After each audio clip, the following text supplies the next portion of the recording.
Bem-vindos ao 12º vídeo da série de dicas de inglês para o Enem. Hoje eu vou falar sobre os gêneros textuais que costumam cair na prova. Eu vou passar as principais características de cada um deles. E por que esse é um assunto importante? Porque assim, sabendo as principais características de cada um deles, sabendo aquilo que você vai encontrar em cada um deles, você consegue se antecipar. Ao saber o gênero textual da questão, você já vai conseguir elaborar uma abordagem antecipadamente, você vai conseguir se preparar mentalmente para responder aquilo que está sendo pedido. Bom, chega de papo, vamos lá?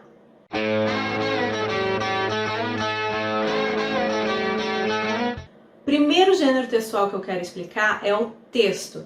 O texto é, sem dúvida, o gênero textual que mais cai na prova do Enem. Eu fiz um levantamento e desde a prova de 2010, mais da metade das questões são texto.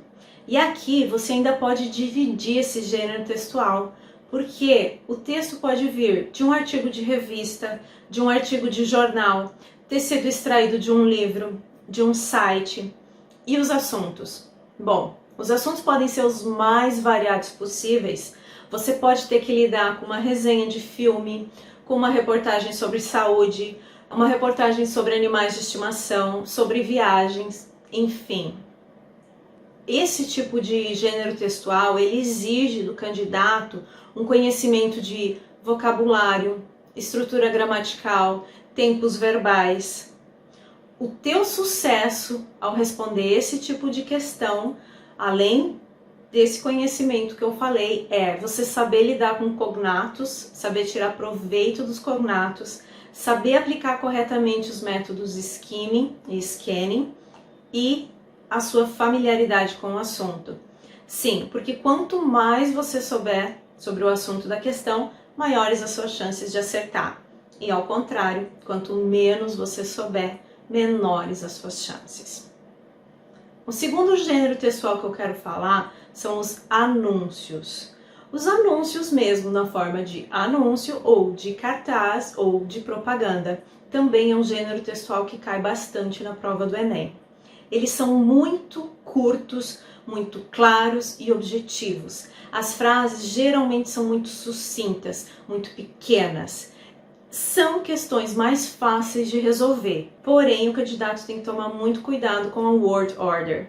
Sim, com a ordem das palavras, porque como as frases são curtas, se você errar, se você inverter a ordem das palavras no momento de traduzir, você pode mudar totalmente o sentido da frase, você pode inverter o sentido da frase, o que vai fazer você errar a questão.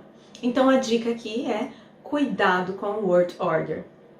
Terceiro gênero textual que eu quero falar, música. Como eu já falei repetidas vezes nos vídeos anteriores, a música é subjetiva, assim como as poesias. Então, músicas e poesias são gêneros textuais que você tem que tomar muito cuidado na hora de interpretar. Você tem que lembrar que o assunto é subjetivo, pessoal, nem sempre existe uma única interpretação possível e às vezes sequer existe uma interpretação objetiva para aquilo. Então você tem que abstrair um pouco o seu pensamento na hora de resolver uma questão cujo gênero textual seja música ou poesia. Quarto gênero textual que eu quero falar é o gênero textual que eu mais gosto, que são as tirinhas ou os cartoons. Sim, esse gênero textual normalmente é carregado de humor. Tem um toque de ironia, um toque de crítica, ou às vezes tem humor, crítica, ironia, tudo misturado. Eles não são tão difíceis de resolver como música ou poesia, porque eles não são tão abstratos, mas você precisa sim tentar extrair qual é o humor, qual é a ironia, qual é a crítica antes de responder a questão. O último gênero textual que eu quero falar são os infográficos. Esse é o gênero textual mais fácil de resolver. Por quê? Porque geralmente a figura, a tabela, o gráfico que vem junto com a questão, eles te dão muita informação, se não a própria resposta.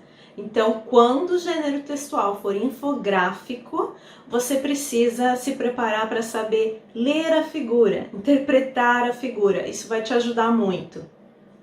Esses são os gêneros textuais que eu levantei que mais cai na prova do Enem e eu tentei explicá-los por ordem de importância. Porém, nada impede que você tenha uma surpresa. Sim, como na prova de 2010, cuja uma das questões era um cartão postal. Ou na prova de 2013, uma placa de trânsito. Na prova de 2016, um grafite, uma pichação de rua. Você tem que estar preparado. No último vídeo dessa série, eu vou mostrar a minha estratégia para resolver provas com questões de alternativas. Eu te garanto que é uma abordagem, uma estratégia que vai te fazer acertar muito mais questões. Porém, não adianta você saber de estratégias, técnicas, abordagens, saber aplicá-las se você não tem bagagem, se você não tem conhecimento, se você não tem experiência. E como você adquire bagagem, conhecimento, experiência?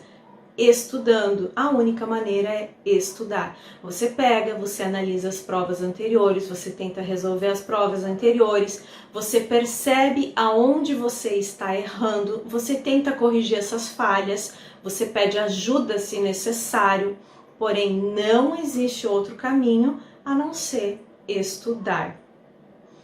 Bem, para essa semana é isso. Espero que vocês tenham gostado desse vídeo. Se vocês querem o material dessa aula, deixe o seu e-mail aqui nos comentários que eu te envio o PDF e eu vejo vocês aqui na próxima semana, quando eu vou resolver uma questão da prova de 2018. Até lá!